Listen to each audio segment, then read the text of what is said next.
Hello friends, आप सभी लोग को एसपीएम ऑनलाइन क्लास में मैं शिवा भाई स्वागत करता हूं। तो आज मैं जो लेकर के आया हूं दोस्तों बायोटेक्नोलॉजी या जैव तकनीक है ना।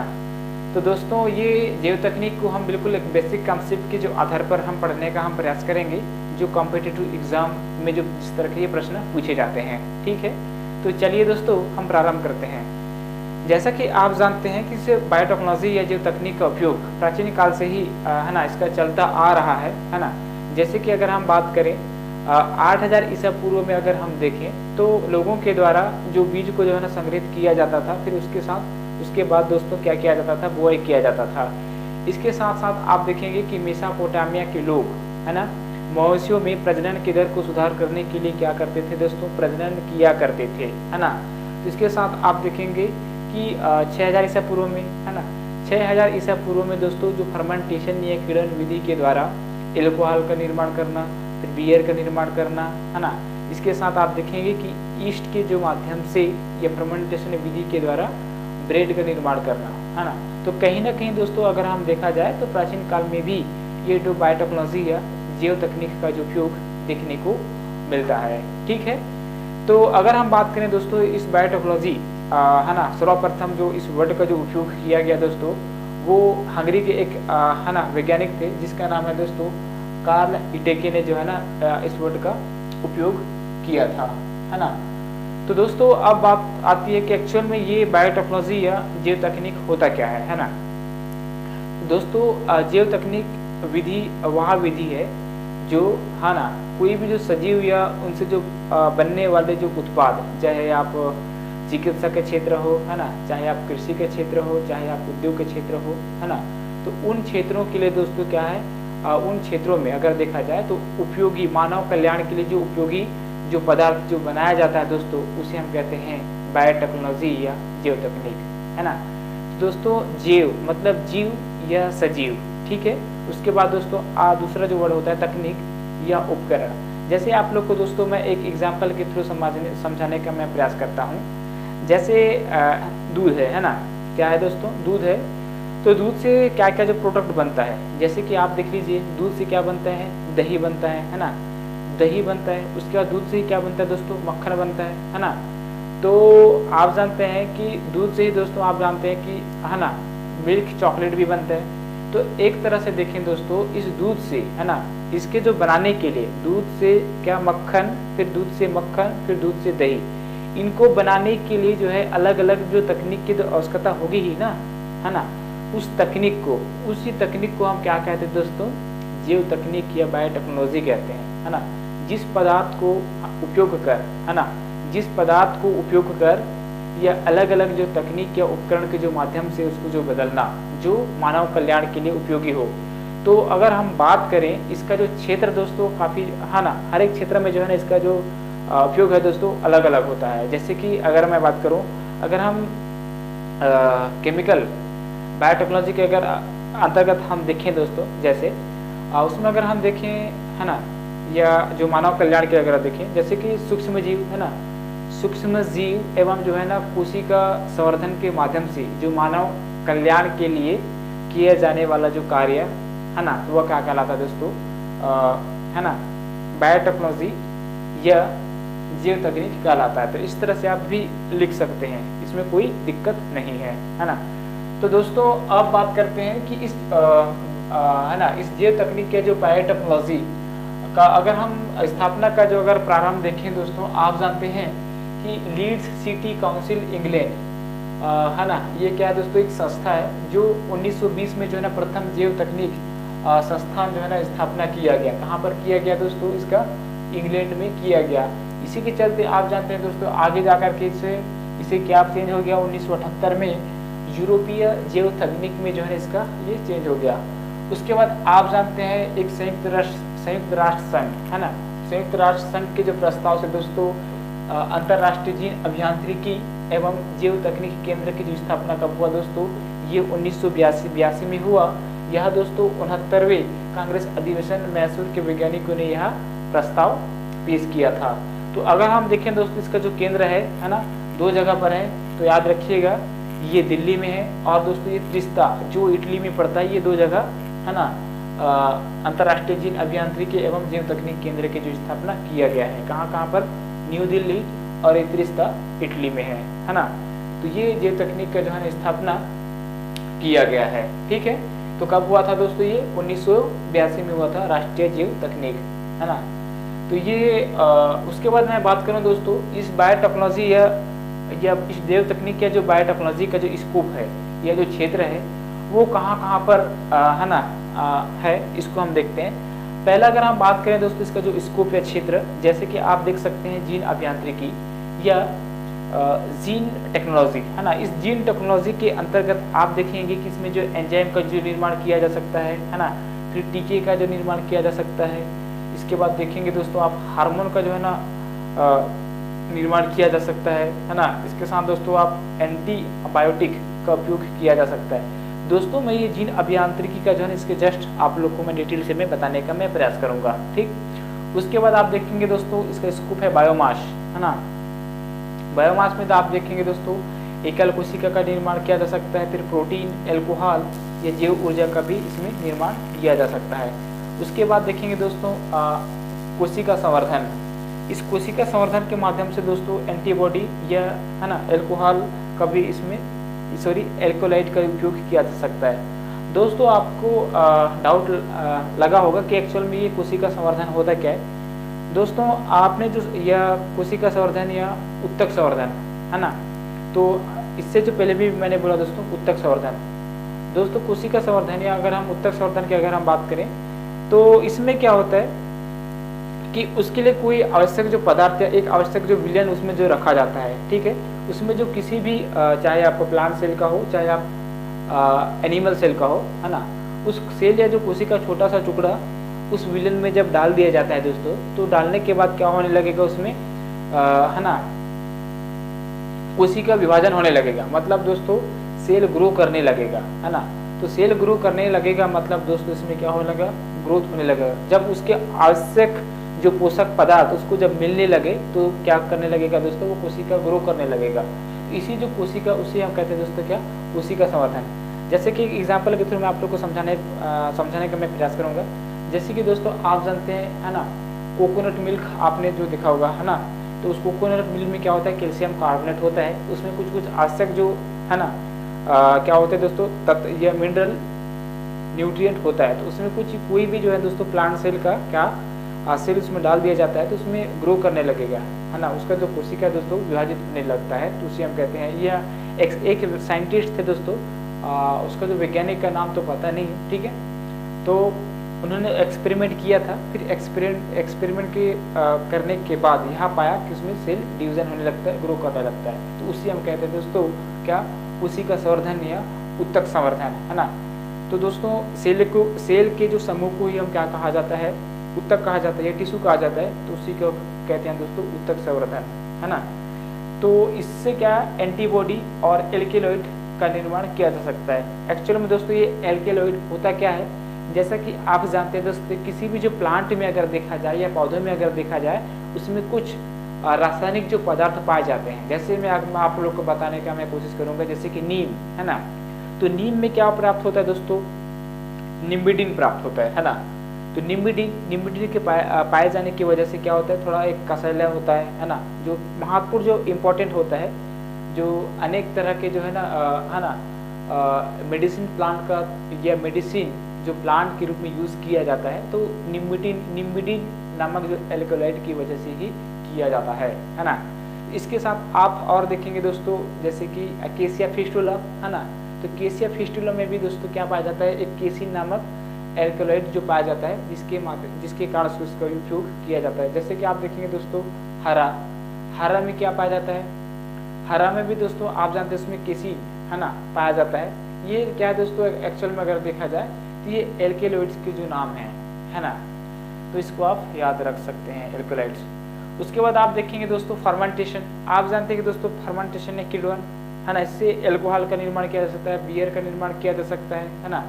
ईस्ट के माध्यम से ब्रेड का निर्माण किया जा सकता है। ये फर्मेंटेशन के माध्यम से इसका जो स्कोप है, इस बायोटेक्नोलॉजी का उपयोग इसमें हो रहा है ना। उसके बाद आप देखेंगे दोस्तों जैव ऊर्जा, या है ना। उसके बाद दोस्तों क्रियात्मक अभियांत्रिकी। तो ये 6 या ये 8 ऐसे जो स्कोप है दोस्तों, इन क्षेत्रों में जो है ना क्या किया जाता है, बायोटेक्नोलॉजी का जो है ना उपयोग किया जाता है। तो दोस्तों इसका मैं है ना थोड़ा थोड़ा मैं आप लोग को आने वाले जो वीडियो में बताऊंगा। ये तो हम लोग क्या करें दोस्तों, एक बेस जमा रहे हैं, तो थोड़ा है ना एक बेसिक कंसेप्ट के आधार पर हम इसको देखने का उसके बाद हम देखते हैं दोस्तों, ये बायोटेक्नोलॉजी का जो है ना 4 भागों में जो विभाजित किया गया है। तो पहला हम देखते हैं दोस्तों रेड बायोटेक्नोलॉजी, है ना। ये रेड बायोटेक्नोलॉजी दोस्तों ये चिकित्सा के क्षेत्र में उपयोग किया जाता है, जैसे मेडिसिन का जो प्रोड्यूस करना, इसके साथ साथ जो एंटीबायोटिक्स का जो है ना प्रोड्यूस करना या उत्पादन करना, और ये पीसीआर के जो माध्यम से अनेक तरह के जो मेडिसिन का जो उपयोग करना या उत्पादन करना, है ना। तो ये क्या है दोस्तों रेड जो बायोटेक्नोलॉजी का जो उपयोग है वो चिकित्सा के क्षेत्र में किया जाता है, ठीक। दूसरा जो प्रकार है दोस्तों वाइट बायोटेक्नोलॉजी। ये वाइट बायोटेक्नोलॉजी दोस्तों ये उद्योगों के क्षेत्र में जो किया जाता है, या इसके अंतर्गत दोस्तों विभिन्न रसायनों का बायोटेक्नोलॉजी का उपयोग कर विभिन्न केमिकलों या रसायन का निर्माण किया जाता है, ठीक है। इसके साथ साथ आप देखेंगे दोस्तों तीसरा या ग्रीन बायोटेक्नोलॉजी, है ना। ग्रीन बायोटेक्नोलॉजी या हरी जियो तकनीक, है ना।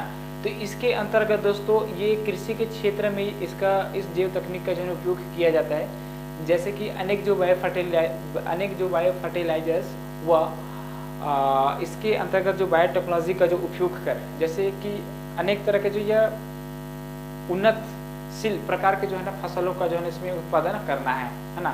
तो इस तरह के इसमें इस जैव तकनीक का जो है ना उपयोग किया जाता है, ठीक। उसके बाद चौथा है दोस्तों नील हरित जैव तकनीक या नील हरित जैव तकनीक। ये नील हरित जैव तकनीक का जो उपयोग दोस्तों जो जलीय जीव और समुद्री जीवों के लिए जो है ना इस तकनीक का उपयोग किया जाता है, ठीक है। तो इस प्रकार हम देखें दोस्तों ये बायोटेक्नोलॉजी ये जैव तकनीक को हम 4 भागों में हम विभाजित कर सकते हैं, है ना। तो अब बात आती है दोस्तों इस जैव तकनीक का तो उपयोग तो किया जा रहा है ना। इस जैव तकनीक का जो उपयोग कहीं मानव जीवन पर नेगेटिव जो प्रभाव तो नहीं डाल रहा है ना। तो कुछ ऐसे जो आप जानते हैं दोस्तों इस बायोटेक्नोलॉजी का तो उपयोग किया जा रहा है अनेक तरह के, चाहे आप चिकित्सा के क्षेत्र में किया जा रहा है, चाहे आप उद्योग के क्षेत्र में भी किया जा रहा है ना। तो इसके साथ साथ उद्योग है ना किसमें या कृषि के क्षेत्र में भी किया जा रहा है। तो इनसे जो प्राप्त जो भी प्रोडक्ट बनते हैं, तो क्या ये मानव कारक के लिए जो नेगेटिव हो सकते हैं ना। तो आप जानते हैं दोस्तों जब है ना, तो इसलिए दोस्तों क्या एक जीव सुरक्षा कार्टाजीना प्रोटोकॉल का जो है ना क्या क्या आयोजन किया गया, है ना। इसमें क्या हुआ, इससे जो पूर्व अगर मैं बात करूं तो 1994 में दोस्तों एक कार्जीन एक फ्लेवर टमाटर का जो जीन इसमें स्थानांतरित किया गया। तो ये समय दोस्तों क्या हुआ कि ये जैव तकनीक पर पूरे देशों में क्या आने लगा दोस्तों, ये क्रांति आने लगा, है ना। एक तरह से जो क्रांति, तो आप लोगों को समझ एक्चुअली में दोस्तों क्रांति होता क्या है। तो क्रांति उस वर्ड को या क्रांति का मतलब आप लोग को समझो। क्रांति का मतलब होता है दोस्तों कोई भी जो है ना क्या होता है कोई भी जो फसल क्या होता है दोस्तों प्रोड्यूसर होता है। चाहे आप एग्जाम्पल के तौर पर समझो, जैसे कि 1966 में अगर देखा जाए तो धान का जो उत्पादन बहुत कम होता था, है ना। धान का उत्पादन बहुत कम होता था, फिर 60, 61, 62, 63, 64, 65, 66 अब 65 में ऐसा क्या होने लगा, अनेक जो केमिकल या रासायनिक खाद का उपयोग किया जाने लगा, है ना। तो धान का जो उत्पादन है बहुत ज़्यादा अधिक होने लगा।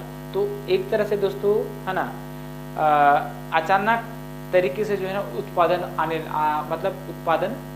आने लगना। जैसे कि एक साल 2016 में धान का जो उत्पादन हुआ दोस्तों मान लीजिए 16 क्विंटल या 20 क्विंटल होने लगा, है ना।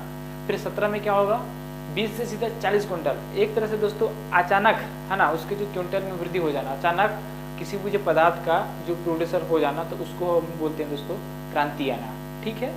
तो इसमें भी जो है ना क्या होने लगा दोस्तों, इसमें भी क्रांति आने लगा, है ना। तो एक तरह से हम देखें तो इस बायोटेक्नोलॉजी का जो उपयोग मानव जीवन के लिए जो है ना बहुत ही महत्वपूर्ण जो लाभ हो रहा था, है ना, अभी लाभ हो रहा था। लेकिन बाद में जो ख्याल आया कि जो है ना इस बायोटेक्नोलॉजी का जो उपयोग मानवीय जीवन और बायोडाइवर्सिटी के लिए क्या हो सकता, है ना। बाय द वे कभी कभी क्या हो सकता है दोस्तों, ये खतरों का जो सामना यह मानव जीवन के लिए या बायोडाइवर्सिटी के लिए क्या हो सकता है दोस्तों, हानिकारक साबित हो सकता है। तो उस स्थिति के लिए दोस्तों एक कानून का जो है ना क्या होना चाहिए, या एक कानून का जो है ना इसमें रूप होना चाहिए। एक तरह से हम देखें इसका जो मुख्य उद्देश्य अगर हम देखें तो कहीं ना कहीं दोस्तों इस बायोटेक्नोलॉजी को है ना मानव जीवन और जो बायोडाइवर्सिटी के लिए जो है ना एक सुरक्षित तरीके से जो है ना उपयोग को बढ़ावा देना है ना। तो इसका जो एक मुख्य उद्देश्य रहा है। तो इसी के चलते दोस्तों आप जानते हैं 1919 में है ना एक कंबोडिया में जो है ना अंतिम रूप से जो है ना इस पर वार्ता हुआ। तो दोस्तों इसका जो कार्टाजीना जो वर्ड इसलिए जो लगाया गया है, ये जो कोलंबिया का जो है ना एक सम्मानित जो वर्ड है, इस सम्मान करने के लिए कार्टाजीना लगाया गया ना, कार्टाजीना प्रोटोकॉल। अंतिम रूप से दोस्तों ये 29 जनवरी 2000 को जो है ना कनाडा में हुआ, जिसमें से 135 देश इसमें जो शामिल थे है ना। तो अंतिम रूप से दोस्तों इस कानूनी जो रूप है वो 29 जनवरी 2000 को जो है ना इसको दे दिया गया है ना, मॉन्ट्रियल कहाँ, कनाडा में है ना। तो तब से दोस्तों क्या है ना कानून का रूप धारण कर लिया, उस दिन से ये कानून का रूप धारण कर लिया वहीं से है ना। तो इस पर एक विशेष ध्यान दिया जाता है ना। तो इसमें नेगेटिव प्रभाव भी पड़ सकता है, क्योंकि कौन सा जो प्रोडक्ट उस बायोटेक्नोलॉजी के एक्चुअल में अगर देखें दोस्तों एक है ना संकर प्रोडक्ट ही प्राप्त होते हैं ना इसमें अगर देखा जाए तो है ना। तो कौन से जो पदार्थ का उसमें जो मिश्रण किया जाए, कौन सा जो पदार्थ के जो क्वालिटी या गुण कैसे होते हैं, तो क्या उस पर हो सकता है प्रभाव। तो इसी के चलते ये कानून बनाना महत्वपूर्ण इम्पोर्टेंट था। ठीक है, तो दोस्तों यहाँ तक कि आप लोग को समझ में आ गया होगा एक्चुअल में जो बायोटेक्नोलॉजी क्या होता है, इसका जो हिस्ट्री हमने जो समझा, इसका जो है ना प्रारंभ जो कैसे हुआ, और इसका जो उपयोग इसका क्या दोस्तों इसका क्षेत्र स्कोप देखने का प्रयास किया। ठीक है, और इसका दोस्तों कानून है ना कार्टाजीना प्रोटोकॉल, ये 1994-1919 में कहाँ पर हुआ दोस्तों वार्ता, कंबोडिया में हुआ, फिर कनाडा में हुआ ना 29 जनवरी 2002 को। अब हम बात करते हैं दोस्तों, एक था जीन अभियांत्रिकी या जेनेटिक इंजीनियरिंग है ना।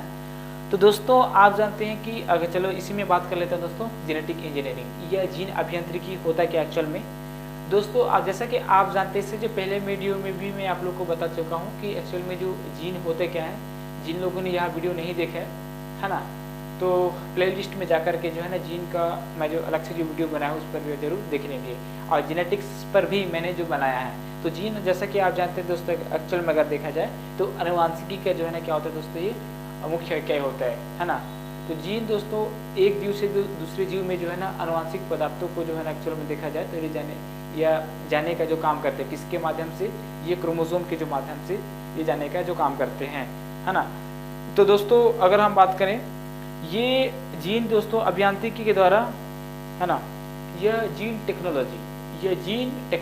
तो जीन का क्या है दोस्तों, जीन को क्या किया जाता है इसमें, या एक्सचेंज कर दिया जाता है, या जो परिवर्तन किया जाता है, या विलोपन किया जाता है ना। तो उसके जो माध्यम से है ना उस जीव के जो है उस जीव के गुणों में जो परिवर्तन लाना, वही क्या लाता है दोस्तों, क्या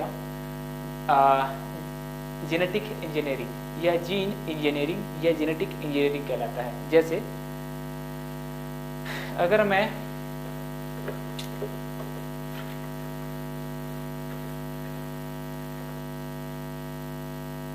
जैसा कि आप जानते हैं दोस्तों है ना क्रोमोसोम में आप जानते हैं इसका जो स्ट्रक्चर इस तरह से आप देख लीजिए है ना। इसमें क्या दोस्तों क्रोमोसोम में जीन है ना, जीन है ना।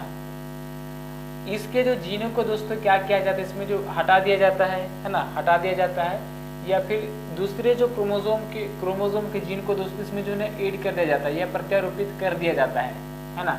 या दूसरे क्रोमोसोम के जो जीन को इसमें जो है ना क्या किया जाता है दोस्तों, प्रत्यारोपित किया जाता है।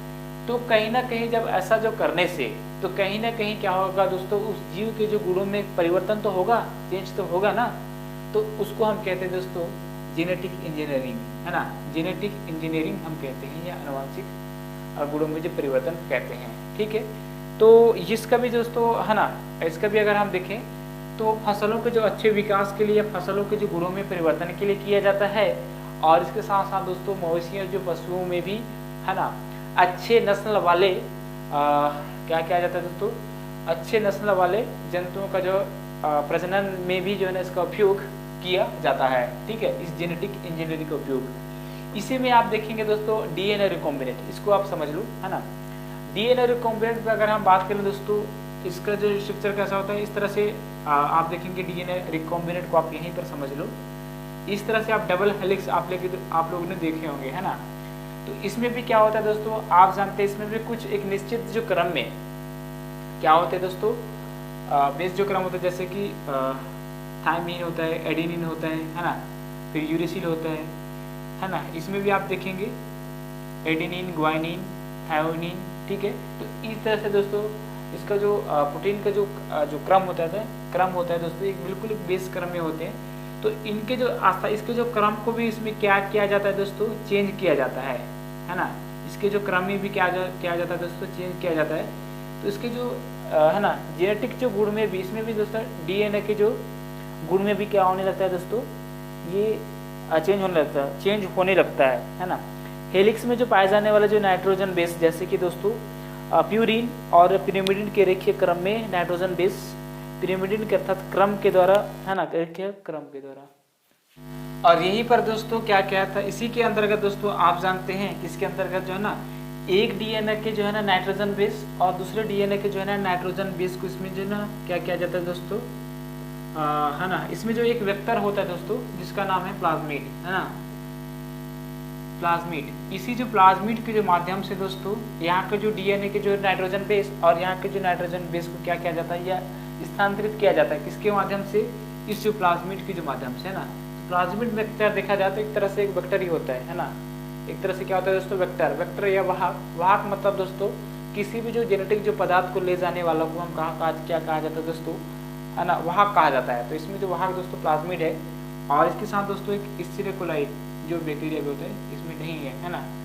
तो ये प्लाज्मिड होता है ना, एक्स्ट्रा पार्ट किसी भी जो बैक्टीरिया का, या एक्चुअल में देखा जाए तो अनुवांशिक जो पदार्थ का एक्चुअल में अगर देखा जाए तो एक एक्स्ट्रा जो पार्ट होता है ना प्लाज्मिड, है ना, अनुवांशिक जो पदार्थ का, ये ले जाने का जो काम करता है ना। तो ये जो ना क्या कर देंगे दोस्तों, ये स्थानांतरित जब होंगे, यहाँ का जो डीएनए का जो खंड, यहाँ का जो डीएनए का जो खंड एक दूसरे से जो सम्मिलित हो जाएंगे, तो उसमें एक्चुअल में देखें तो एक संकर डीएनए जो खंड प्राप्त होंगे, है ना। तो इसका जो सर्वप्रथम जो प्रयोग किया था दोस्तों पोलवर्ग, है ना, पोलवर्ग नामक जो वैज्ञानिक ने जो किया था, अमेरिका का रहने वाले हैं। और इसे दोस्तों इस क्षेत्र में जो कार्य करने के लिए 1980 में, है ना, पोलवर्ग को अमेरिका में जो है नोबेल पुरस्कार से सम्मानित भी किया जा चुका है। ठीक है, तो ये था दोस्तों क्या डीएनए रिकॉम्बिनेंट, है ना।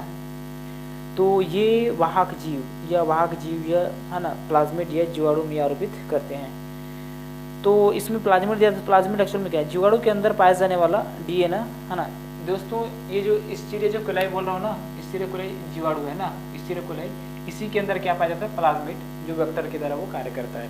ठीक, तो ये 1973 में प्लाज्मिड वेक्टर, है ना, PCS12 का प्रयोग किया, जो 1952 में लेडरबर्ग के द्वारा प्रथम प्लाज्मिड शब्द का प्रयोग किया। तो प्लाज्मिड जो शब्द का दोस्तों किसने किया था, लेडरबर्ग, है ना, याद रखेंगे, लेडरबर्ग के द्वारा दोस्तों कब किया गया था, 1952 में जो है ना इसका जो सर्वप्रथम उपयोग किया जाने लगा था। ठीक, तो ये 4 प्रकार का होता है दोस्तों, आनुवांशिक तत्वों का स्थानांतरण करता है, F कारक या सेक्स फैक्टर कहते हैं। R फैक्टर दो ड्रग प्रतिरोधी के लिए जो है ना जिम्मेदार होता है। तीसरा होता है दोस्तों कोलसीन, ये उत्पादन के लिए उत्तरदायी होता है ना। इसके साथ एक मिलता है दोस्तों जीन बैंक, इनका जीनोमिक लाइब्रेरी भी कहते हैं, जो जीन बैंक किसी जीव के क्लोन डीएनए के संपूर्ण संग्रह होता है। एक्चुअल में देखा जाए दोस्तों ये, है ना, डीएनए के जो ग्रुप को इनका क्या कहा जाता है, क्लोन कहा जाता है। इस तरीके से जो संकर डीएनए को सुरक्षित रखा जा सकता है और इसे पुनर्योजन न करना पड़े। इसी तरह से दोस्तों जन्म प्लाज्मा बैंक होता है, इसमें दुर्लभ जीव जंतुओं को प्लाज्मा में सुरक्षित रखा जा सकता है ना। हाँ, और एक चीज़ दोस्तों आप लोग को मैं बताना भूल गया हूँ, हाँ, है ना, अगर दोस्तों, है ना, इस डीएनए जो खंड को अगर इसमें जोड़ना है, अगर ऐड करना है ना, तो उसके लिए जो है ना इस डीएनए खंड को तोड़ना तो पड़ेगा ही ना, है ना। तो इसको तोड़ने के लिए दोस्तों एक एंजाइम है, याद रखना, रेस्ट्रिक्शन, है ना, रेस्ट्रिक्शन इंडोन्यूक्लियस एंजाइम, है ना, रेस्ट्रिक्शन इंडोन्यूक्लियस एंजाइम, ठीक है। रेस्ट्रिक्शन इंडोन्यूक्लियस एंजाइम है दोस्तों, इस डीएनए जो खंड को तोड़ने के लिए जो उपयोग किया जाता है, ये पेपर के लिए जो है बहुत इंपॉर्टेंट हो जाता है ना, रेस्ट्रिक्शन इंडोन्यूक्लियस एंजाइम, ठीक है। तो दोस्तों यहाँ तक के आप लोग को समझ में आ गया होगा। और अगले जो वीडियो में पर हम देखेंगे दोस्तों जैव तकनीक का जो उपयोग है ना, वो किस किस क्षेत्र में जो किया जाता है, और उनसे जो बनने वाले जितने भी जो महत्वपूर्ण जो प्रश्न है दोस्तों, जो क्वेश्चन है, उसको आने वाले जो वीडियो में हम देखने का हम प्रयास करेंगे। तब तक के लिए धन्यवाद दोस्तों, लाइक्स एंड शेयर करें। तब तक के लिए धन्यवाद। जय हिंद, जय भारत।